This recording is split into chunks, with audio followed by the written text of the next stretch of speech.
Boa noite, queridos, paz a todos. Estamos em mais uma EBN, Escola Bíblica Noturna, da Comunidade Cristã Redenção, do canal da Comunidade Cristã Redenção. Eu peço que você se inscreva, curta e compartilhe com o máximo de pessoas que você puder, e para que cada vez mais pessoas possam ser alcançadas pelos ensinos que a nossa comunidade tem se debruçado sobre, né? Os assuntos bíblicos, e tem zelado em buscar entendimento e propagar esses ensinos. Amém? Se você confia no canal, se você acredita que está sendo pregado algo com zelo, com responsabilidade, você compartilha aí para que o maior número de pessoas sejam alcançadas para a glória do Senhor. Amém? E não para a glória da nossa comunidade, não para a glória de homens, mas exclusivamente para a glória do Senhor. Eu elaborei aqui um estudo sobre alguns assuntos que eu tenho refletido muito, que tem acontecido no nosso país, em nossa volta, não só no contexto de nação, né, mas às vezes no contexto diminuto, no contexto de círculos de amizade, sobre algumas ideias mentirosas e engano de pessoas que não têm tomado cuidado de se debruçar sobre a palavra e têm sido enganadas com ideias mentirosas de impostores, né? Há muito tempo, já algumas décadas aqui no Brasil e em nosso entorno. E eu tenho refletido muito sobre isso, tenho buscado entender, capturar por que isso tem ocorrido, e acredito que nós que temos quem tiver, né, um entendimento do que está acontecendo, um entendimento da palavra, acaba tendo a responsabilidade de começar a entrar em confronto, né, por meio da palavra, para desmascarar essas mentiras e poder libertar pessoas desses enganos. Amém? Então, eu elaborei aqui um estudo chamado Combatendo as Ideias Mentirosas e o Engano. Então, eu dividi o estudo em 4 partes. E a primeira parte, a gente vai falar sobre um assunto, sobre uma ideia mentirosa que se propagou bastante no Brasil e que, em princípio, acho que todos pensavam que fosse o pior que podia acontecer, mas não, depois veio muita coisa pior, muita mentira pior. Mas eu vou começar por essa, porque era uma que foi bastante debatida, que é a questão da teologia da prosperidade, né? Que na verdade eu coloquei assim, como combate à ideia de focar nas realizações terrenas e materiais.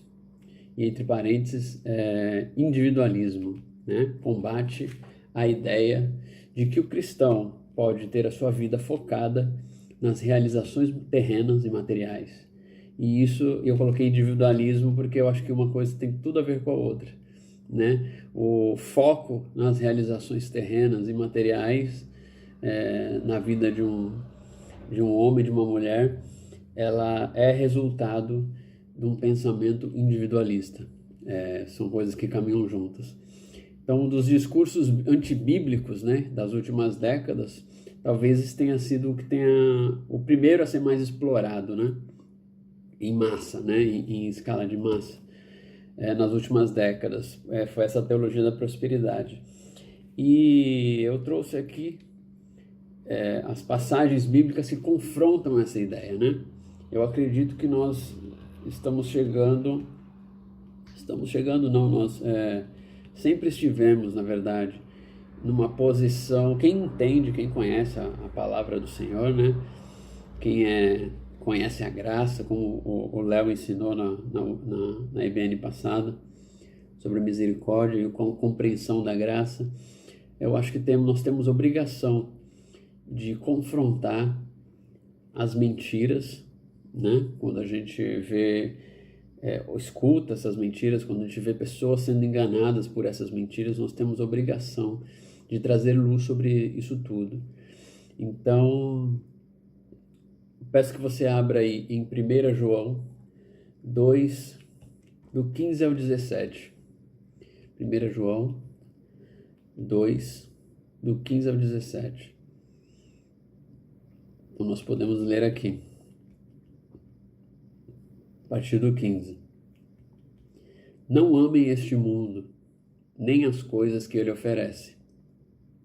Pois, quando amam o mundo, o amor do Pai não está em vocês. Porque o mundo oferece apenas o desejo intenso por prazer físico, o desejo intenso por tudo que vemos e o orgulho de nossas realizações e bens. Isso não provém do Pai, mas do mundo. E este mundo passa, e com ele tudo que as pessoas tanto desejam. Mas quem faz o que agrada a Deus vive para sempre. É interessante, né? Buscar as coisas desse mundo, né? As realizações, os sonhos, ter isso como foco. É óbvio, né, queridos? A gente não está dizendo que você não tem que estudar, não tem que se esforçar, não tem que se buscar condições de condições de vida melhor, mas ter isso como ídolo, ter isso como a meta da sua vida, né? Como seu objetivo principal. Ter isso, buscar isso, ter isso como foco é diametralmente, né?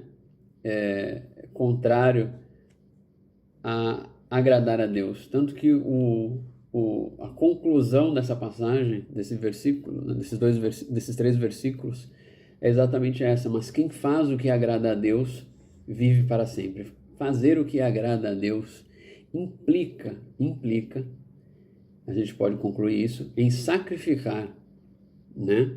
Colocar no altar do Senhor totalmente os seus sonhos e os seus planos. E o que em todos os sentidos, né? De realização, das realizações terrenas, das realizações e bens que você possa conquistar nessa vida. Isso tudo é obrigatório para o cristão que esteja colocado no altar de Deus, né? Nós não temos o direito, nós não temos como agradar a Deus sem colocar isso tudo no altar de Deus, para que Ele decida de que forma será feito e de que forma isso será distribuído, de que forma você usará, né? Tudo que você conquistar, né? Para Deus, para a glória de Deus. Então esse é um primeiro ponto que eu queria trazer, né? É uma ideia já batida, acho que muitos já houve muitos discursos, né, de cristãos genuínos desmascarando a teologia da prosperidade, mas eu ainda gostaria de trazer isso de volta, de trazer isso novamente, porque eu acredito que tem muita gente que ainda acredita nessas coisas, né? Quando eu converso com alguns amigos, eu tenho visto que o foco de muitos cristãos ainda é a realização profissional, é a conquista de bens, é a aquisição de bens em larga escala, né? E muito triste, porque eu confesso a vocês, não tem coisa melhor do que você servir a Deus e não abrir mão disso e ver Deus realizando desejos do seu coração de uma forma que você não imaginava, de uma forma completamente diferente do que você imaginava. Quando você deixa Deus realizar os seus sonhos, realizar os planos por meio dele, os planos que ele tem para você, eles são muito melhores do que você pensava. Então isso é uma coisa que nós temos que esclarecer em nosso meio. Quando você vir um irmão enganado desse jeito, né? Um irmão, uma irmã enganada desse jeito, acho que nós temos a obrigação de esclarecer e trazer à luz, buscar trazer à luz sobre esse tipo de ideia. Amém? Então eu gostaria de começar por esse foi a forma de combater a ideia de que o cristão pode focar em realizações terrenas e materiais e ser uma pessoa individualista. Isso não vem de Deus, isso é anticristão. E nós temos que entender também que tudo que toda pregação que entre em confronto com a palavra de Deus, com a palavra escrita da Bíblia, ela é anticristã, né? A gente tem tanto, às vezes nos assusta muito a palavra anticristo, né? A gente pensa, fala de anticristo, acho que é algo que está muito distante, que está além, que está nas profundezas, né? Mas anticristianismo pode estar no ar que você respira, né? Está à nossa volta, está muito perto de nós, permeia toda a nossa geração, permeia todo o nosso ambiente, né? Seja de trabalho, de estudo, a rua, está permeada de anticristianismo, e a gente tem que saber lidar com isso, porque quem comanda esse mundo é o maligno. Amém? Isso é o que a palavra nos ensina.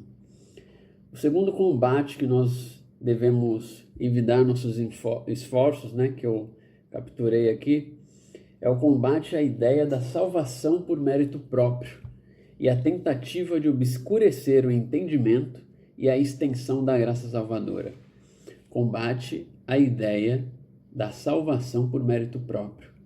A ideia de que um homem ou a mulher pode comprar aos pouquinhos a sua salvação, como se ela fosse uma salvação fosse algo que você pudesse ir conquistando fazendo boas obras. E combater também a tentativa de obscurecer o entendimento e a extensão da graça salvadora. Mais uma vez remetendo à pregação do Leonardo, né, que explicou para a gente, deixou claro para a gente a dimensão da misericórdia de Deus que nos alcançou, né? E muitas vezes nós compreendemos isso, nós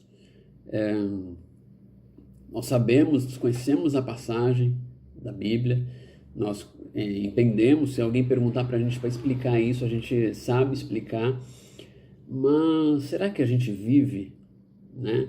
Será que quando a gente vê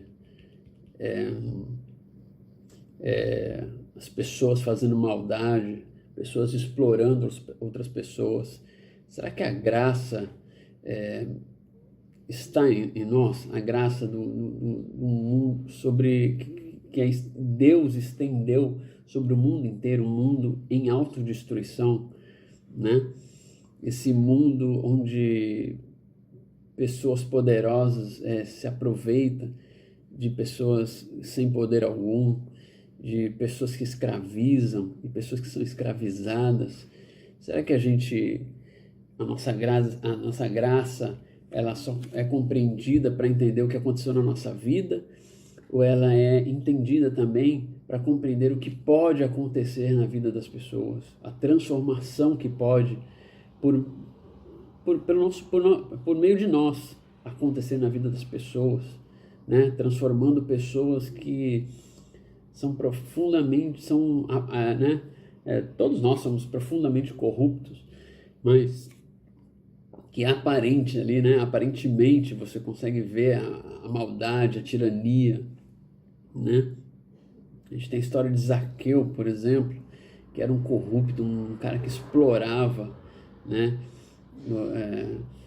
As pessoas para poder enriquecer, e ele é chamado por Jesus de filho de Abraão, descendente de Abraão, por causa da fé. E será que a gente consegue compreender isso? A gente só canta a música do Zaqueu e a gente se identifica ali e só identifica a nossa história. Então nós precisamos entender e aprender a ter essa compreensão da graça e a extensão, né? O tamanho da graça, o quanto ela alcança, que ela foi estendida, ela abrange o mundo inteiro, a humanidade inteira, né? O ato de entregar o Filho foi pela humanidade inteira, para cada ser humano que já pisou e ainda vai pisar nesse planeta. Então, eu peguei aqui Efésios 2, 1 a 3. Efésios 2, 1 a 3. Só para recapitular, quem nós somos, né? Quem nós éramos, e para nós termos uma ideia de onde nós viemos. Amém? E isso também é algo que você precisa utilizar. Essa passagem bíblica precisa não só ter a compreensão, mas utilizar essa passagem bíblica para desmascarar ideias mentirosas de pessoas tentando iludir cristãos, iludir pessoas de que ela pode se salvar por determinadas atitudes. Efésios 2, 1 ao 3. Vocês estavam mortos por causa de sua desobediência e de seus muitos pecados, nos quais costumavam viver, como o resto do mundo, obedecendo ao comandante dos poderes do mundo invisível. Queridos, nós obedecíamos. Se você é cristão, você tem que ter esse entendimento. Você obedecia ao diabo. Você era um servo dele. E você obedecia com gosto, porque a sua carne pedia. Amém? Você obedecia com gosto o diabo. E você tem que ter compreensão disso, para você saber de onde você veio. Nós estávamos mortos.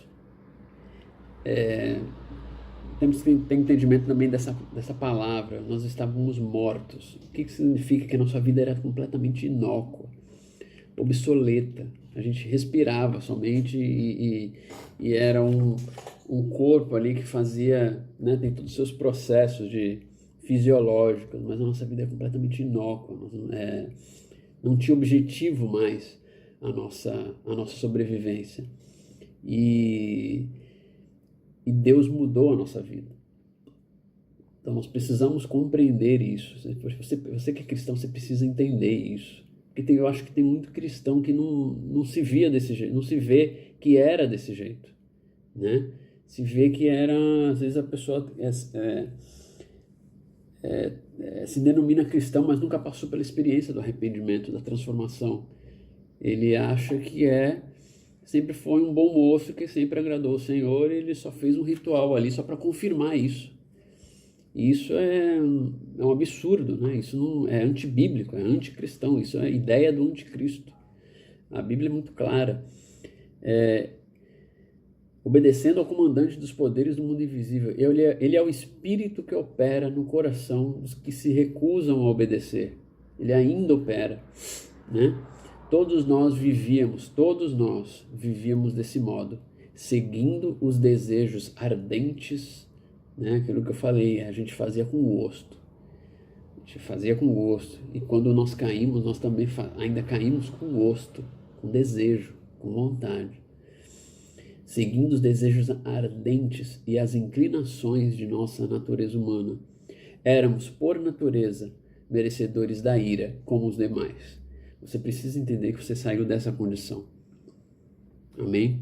Só que alguém te tirou. Você não saiu, não tinha nada na sua vida que pudesse te tirar desse buraco, desse abismo infernal. Você foi tirado por Deus desse lugar. Então, para você estender a graça e você entender quem você é e por que você está vivo, qual é a sua missão, você precisa saber de onde você veio. Amém? A extensão da graça, Efésios 2, 4 e 5. Efésios 2, 4 e 5. Mas Deus é tão rico em misericórdia e nos amou tanto que, embora estivéssemos mortos por causa de nossos pecados, Ele nos deu vida juntamente com Cristo.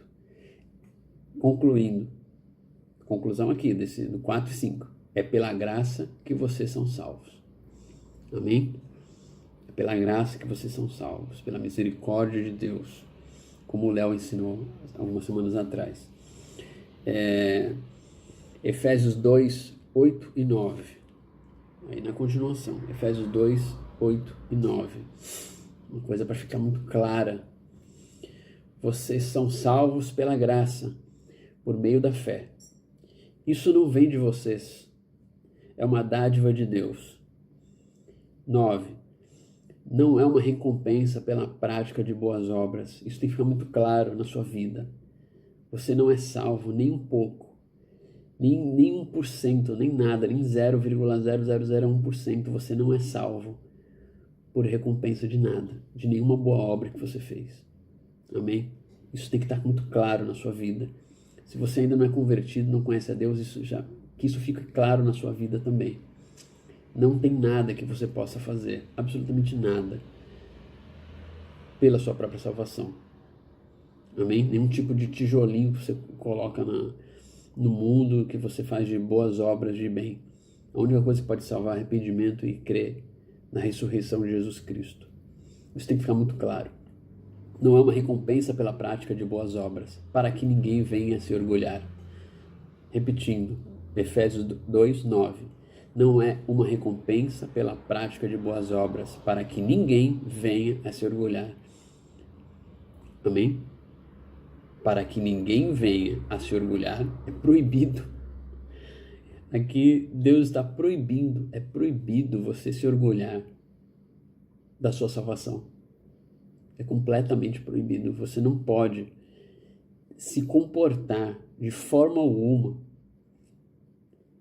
como quem conquistou, como quem convenceu a Deus de que deveria ser salvo. E essa ideia está sendo espalhada. Essa ideia de que você só de você não fazer mal a ninguém, que você não rouba, não mata e paga seus impostos, e por isso Deus ficou maravilhado com a sua vida e resolveu te salvar. Isso é uma mentira, tá? Pode ser que não estejam pregando com essas palavras, mas essa ideia está sendo incutida, porque eu tenho percebido, essas ideias têm sido incutidas e tem muita gente pensando assim, tem muito cristão pensando assim. Então eu trouxe esses pontos para que a gente combata essa ideia da salvação por mérito próprio, né, que está sendo pregada de forma obscura, né, e a tentativa de obscurecer o entendimento, a extensão da graça salvadora. Amém? Então, só para concluir, ainda eu trago a oração do fariseu e do publicano, que é muito interessante também, quando a gente examina, né? Lucas 18, do 9 ao 14. Lucas 18, do 9 ao 14. Use esses textos, viu, queridos? Se debrucem sobre esses textos. Tem muito mais textos sobre essas questões, para quando alguém venha te confrontar com... Não te confrontar, se você vir alguém perdido nesse tipo de ideia, para que você traga a luz e esclareça. Nunca foi tão urgente, eu acredito, esclarecer isso, porque tem muita gente enganada, tem muita gente sendo enganada e muito impostor se aproveitando disso. Então, Lucas 18, do 9 ao 14. Em seguida, Jesus contou a seguinte parábola àqueles que confiavam em sua própria justiça e desprezavam os demais. Jesus contou a seguinte parábola para aqueles que confiavam em sua própria justiça e desprezavam os demais. 2 homens foram ao templo orar. Um deles era fariseu. Fariseu, para quem não sabe, era um membro de um grupo religioso judaico que vivia na estrita observância das escrituras, tá? Moralmente, né, e aparentemente, era uma pessoa zelosa, que zelava pela palavra. E o outro cobrador de impostos.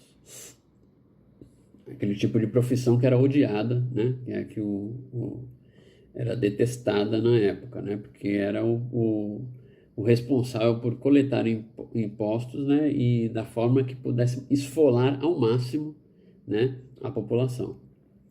O fariseu em pé fazia esta oração: eu te agradeço, Deus, porque não sou como as demais pessoas, desonestas, pecadoras, adúlteras. E com certeza não sou como aquele cobrador de impostos. jejuo 2 vezes por semana e dou o dízimo de tudo que ganho. Você vê como se encaixa aqui, né? Se encaixa perfeitamente esse fariseu com o versículo 9 de Efésios 2 que a gente acabou de falar. Não é a graça e a salvação não é uma recompensa pela prática de boas obras, para que ninguém venha se orgulhar, né?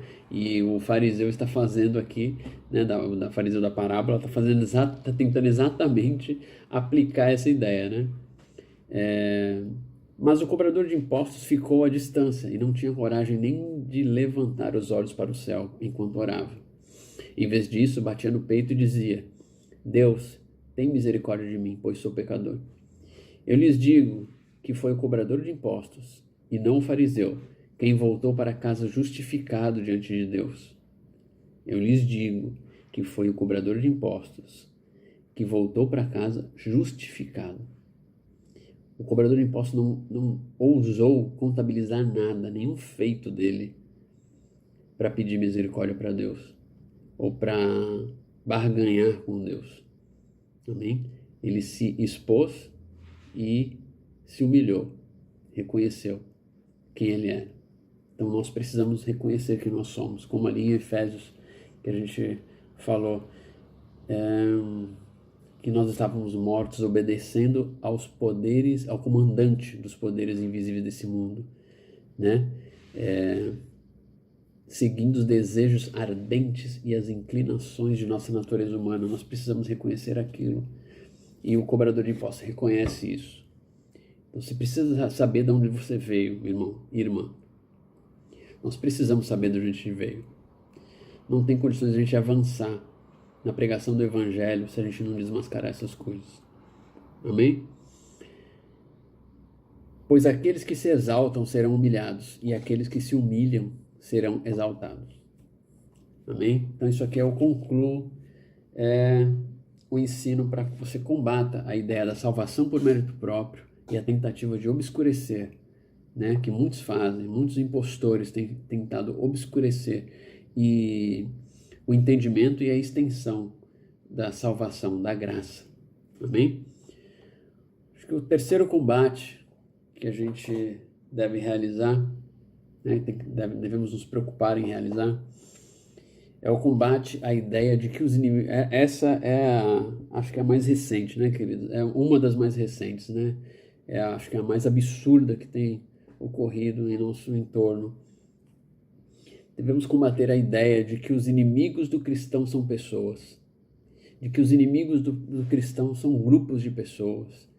Tem ideia, queridos, no meio cristão de que os inimigos cristãos são empresas, são partidos, são instituições, são famílias.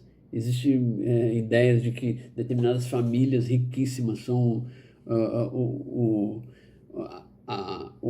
são as responsáveis por tudo de ruim que tem no mundo. Acredite, isso entrou na igreja. E para tirar, queridos, é uma desgraça. Porque se espalha de uma forma que alimenta os nossos desejos carnais. Você colocar culpa, o pecador, quando ele tem a oportunidade de jogar culpa em algo que não é ele, em alguém que não é ele, é absolutamente tentador de fazer, né? Eu sempre gosto da passagem de Gênesis, quando Adão e Eva pecam, como a facilidade que Adão tem de entregar a cabeça de Eva para Deus, né? Foi a mulher que o criou. Então, se eu quiser exterminar, passar faca, tá tranquilo para mim, né? É impressionante como nós somos tentados a isso, né? Essas coisas. Então, quando a gente cai nessa ideia de que o inimigo do cristão são pessoas, são grupos, você está fazendo exatamente isso, né? Você está querendo que outra pessoa pague pelo seu pecado, outros paguem pelo seu pecado, né? Que tomara que, se acontece com você, tomara que seja por falta de entendimento, né? Daquele que você seja gente que não sabe o que está fazendo, como Jesus falou na cruz, Senhor, perdoa-os, pois não sabem o que estão fazendo, né? E Estevão também, né? Porque se você sabe o que está fazendo, querido, que tristeza, né? Que tristeza. Então vamos para os versículos que esclarecem o quão é ridícula essa ideia de que os inimigos do cristão são pessoas ou grupos de pessoas, né? Efésios 6, 11 ao 17. Efésios 6, do 11 ao 17. Vistam toda a armadura de Deus, para que possam permanecer firmes contra as estratégias do diabo. 12. Aqui que está o ponto. Pois nós não lutamos contra inimigos de carne e sangue, mas contra governantes e autoridades do mundo invisível, contra grandes poderes neste mundo de trevas e contra espíritos malignos nas esferas celestiais. Amém? Pois nós não lutamos, nós cristãos não temos batalha com pessoas, com seres humanos. Os seres humanos são o alvo da nossa salvação, o alvo da salvação de Cristo que nós temos que levar. Existem tiranos, gente injusta, gente... nós temos que combater ali na...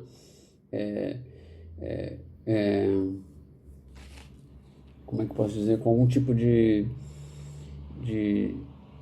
revolução, ou algum tipo de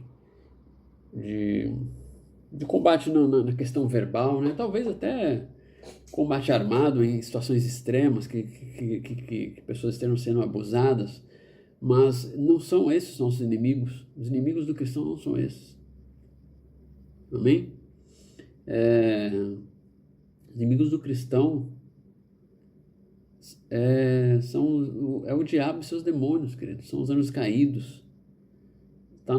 São poderes que nem... Como é que eu posso dizer? Estão muito acima, né, dos poderes humanos. Né? Pois nós não lutamos contra inimigos de carne e sangue, mas contra governantes e autoridades do mundo invisível, contra grandes poderes deste mundo de trevas e contra espíritos malignos nas esferas celestiais. Portanto, aí que está. Como que você batalha contra isso? Aqui que é interessante. Você que tem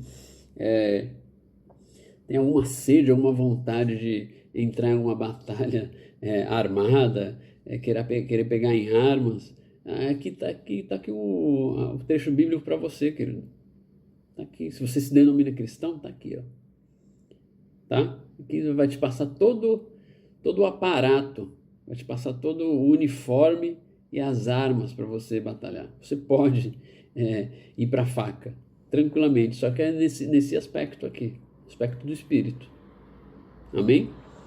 Pois vistam toda a armadura de Deus, para que possam resistir ao inimigo no tempo do mal. Então, depois da batalha, vocês continuarão de pé e firmes. Assim, mantenham sua posição. Então, você vai ter que usar o cinto,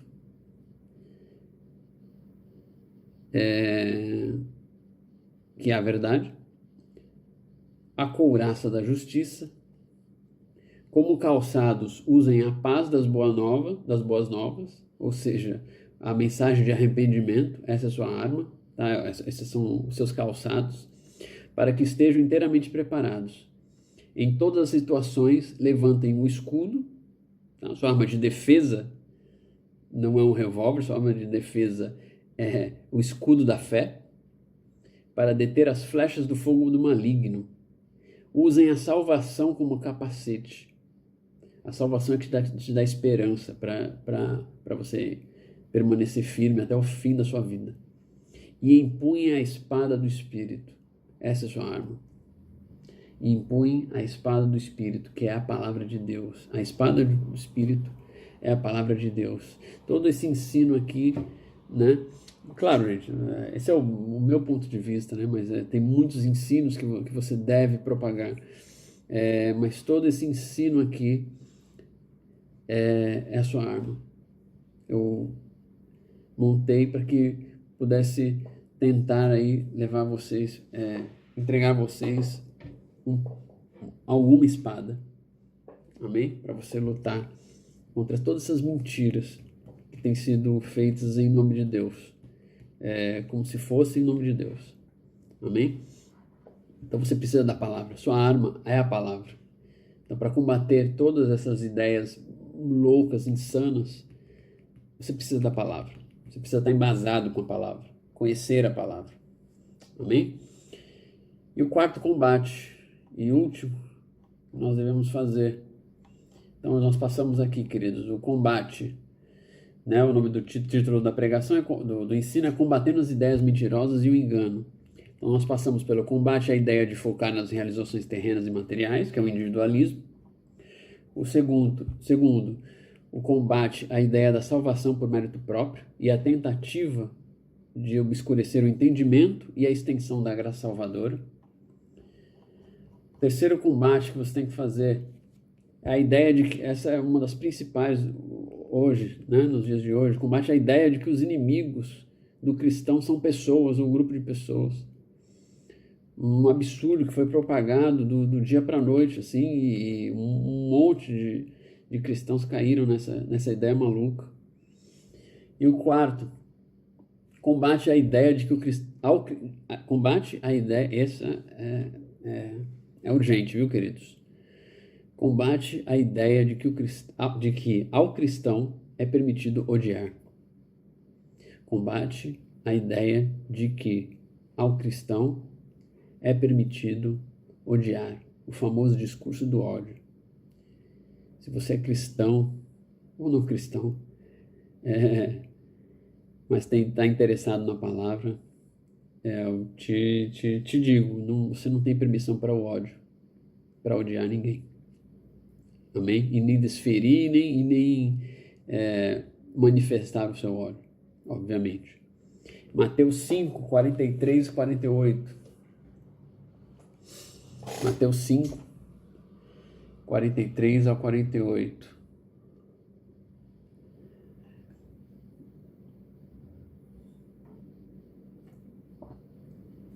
Vocês ouviram o que foi dito. Desculpa. Ame o seu próximo e odeie o seu inimigo. Eu, porém, lhes digo: amem os seus inimigos e orem por quem os persegue. Desse modo, vocês agirão como verdadeiros filhos de seu Pai. Se você não fizer isso, você não agirá como um filho de Deus. Amém? Então, para agir como verdadeiros filhos de Deus, você tem que amar os seus inimigos e orar pelos que te perseguem. Filho de Deus é isso. Amém? Pois ele dá a luz do sol tanto a maus como a bons e faz chover tanto sobre justos como injustos. Lembra de onde você veio? Lá em Efésios, que a gente já pregou, que a gente já conversou, da onde você veio, né? Da onde nós viemos. Amém? Se amarem apenas aqueles que os amam, que recompensa receberão? Você não está fazendo nada demais, amando o que ama vocês, o que nos amam, né? Até os cobradores de impostos fazem o mesmo. Se cumprimentarem apenas seus amigos, que estarão fazendo demais? Até os gentios fazem isso. Portanto, sejam perfeitos, como perfeito é seu Pai Celestial. Amém? Então, aqui uma coisa interessante, querido. Você só consegue isso, amar inimigo, se você compreender, como lá em cima, a extensão da graça. Da onde você veio, quem você era, a sua história, a sua transformação e o que conseguiu fazer essa transformação, que foi a graça. Você precisa saber da extensão da graça para você poder pregar a graça, para você poder a graça se passar por você e alcançar o mundo. E para que isso ocorra, amor aos inimigos é só com presença de Deus, é só com o Espírito. Se você não tem presença de Deus, Deus não está na tua vida, você vai começar a rasgar a página que contém esse texto. E você vai ficar inventando outra religião. Aliás, já inventaram. É muito possível que nós já tenhamos, no Brasil, células terroristas de gente que se denomina cristã. É muito possível. Pelos últimos acontecimentos, é muito possível que nós tenhamos células terroristas em nome de Jesus. Gente que, sem o Espírito, sem Deus, apagou e rasgou essa página, rasgou todas essas páginas aqui da Bíblia. Excluíram, ignoraram. Por quê? Porque não tem a presença de Deus. Você fala, é impossível fazer isso. Então isso aqui não deve ser feito. Isso aqui deve ser coisa da época. Todo mundo devia ser legal na época, então era fácil amar o inimigo, porque você amava e já resolvia. Você tem noção da gravidade do que está acontecendo nos últimos tempos? E do juízo que pode vir na nossa vida se essas mentiras e esse engano tomarem maiores proporções? Nós temos que entrar em ação, queridos. Nós temos que entrar em ação. E combater e usar a palavra como espada. Essa é a nossa arma. Esse é o nosso aparato. Amém? Lucas 6, 27 e 38. Lucas 6, do 27 ao 38. Também é o mesmo trecho, né, queridos? Mas só para falar pelo testemunho do Lucas. Mas a vocês que me ouvem, eu digo: amem os seus inimigos, façam o bem a quem os odeia. Faça o bem a quem os odeia. Abençoem quem os amaldiçoa. Orem por quem os maltratam. Façam o bem a quem os odeia.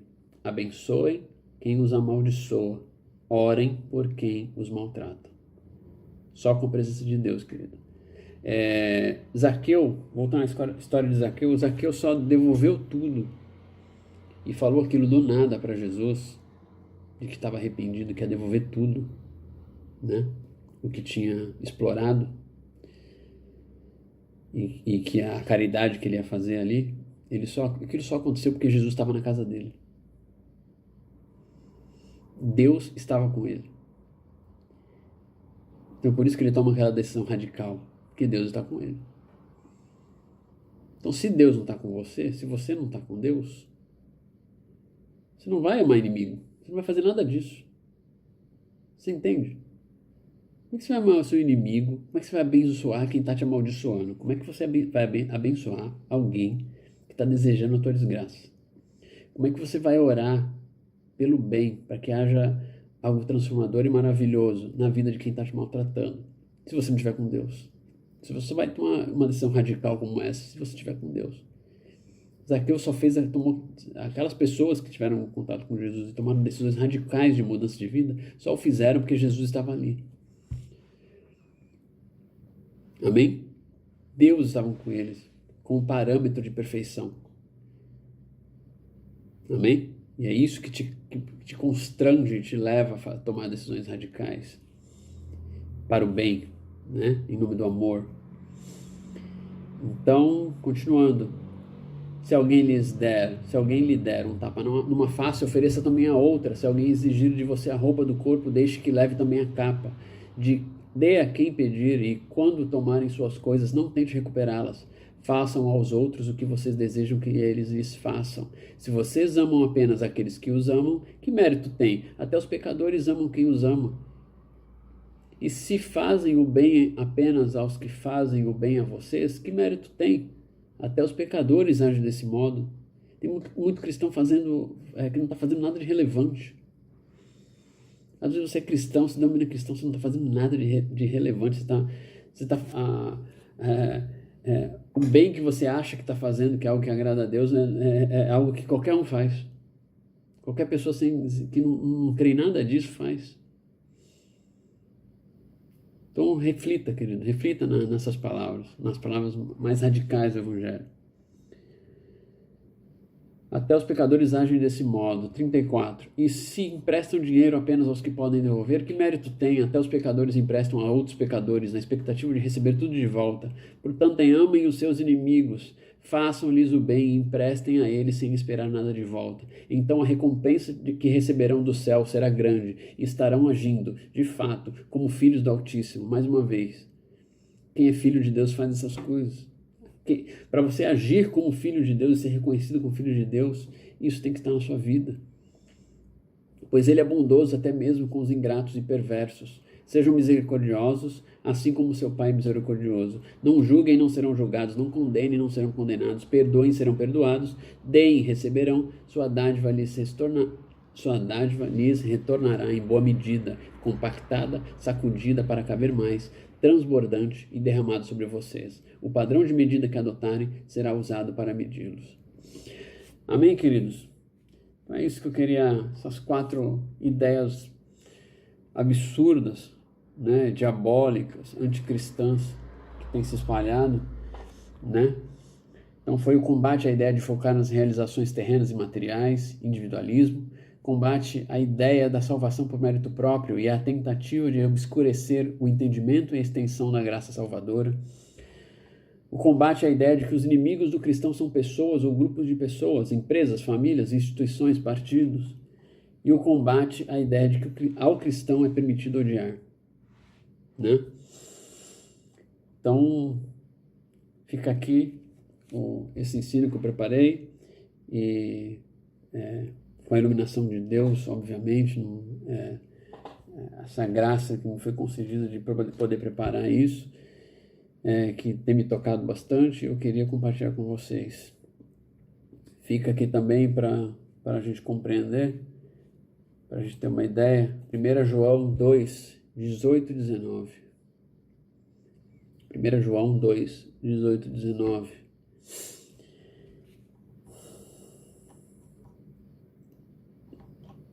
Filhinhos, chegou a hora final. Vocês ouviram que o anticristo está por vir, e muitos anticristos já apareceram. Filhinhos, chegou a hora final. Vocês ouviram que o anticristo está por vir, e muitos anticristos já apareceram. Por isso sabemos que chegou a hora final. Eles saíram do meio de nós, mas, na verdade, nunca foram dos nossos. Do contrário, teriam permanecido conosco. Quando saíram, mostraram que não eram dos nossos. Amém? Filhinhos, chegou a hora final. Vocês ouviram que o anticristo está por vir, e muitos anticristos já apareceram. Por isso sabemos que chegou a hora final. Eles saíram do nosso meio, mas, na verdade, nunca foram dos nossos. Do contrário, teriam permanecido conosco. Quando saíram, mostraram que não eram dos nossos. Amém? Obviamente, aqui a gente está falando de pessoas que se afastaram e no momento decidiram não congregar mais conosco. Não é isso, né, queridos? São pessoas que conheceram o Evangelho, mas disseram não. E ao dizer não, se tornaram ou gente enganada ou impostor, que tem propagado esses absurdos. Isso é o espírito do anticristo. Amém? A própria Bíblia diz que o anticristo sempre esteve à nossa volta. Sempre esteve à nossa volta. Só você percebe quando estiver pregando esse tipo de absurdo. Amém? Então fica aqui o ensino. Eu só vou fazer uma oração para concluir. E só peço que você abaixe a cabeça nesse momento. Senhor, em nome de Jesus, obrigado por esse privilégio de poder levar o que eu estava sentindo, Senhor, o que eu queria falar e poder iluminar por meio da Tua palavra, Senhor. Poder me iluminar a encontrar os versículos que eu julgo serem os corretos, Senhor, e que possa ser compreendida essa palavra, Senhor, esse ensino. Muito obrigado, eu te agradeço, Senhor. Não tenho palavras jamais para agradecê-lo, Senhor. E obrigado à minha igreja e ao meu povo querido, à minha família, minha esposa e minhas filhas. Obrigado, eu te agradeço muito, Senhor, e a todos os meus amigos e irmãos. Amém? Amém, queridos. Até mais.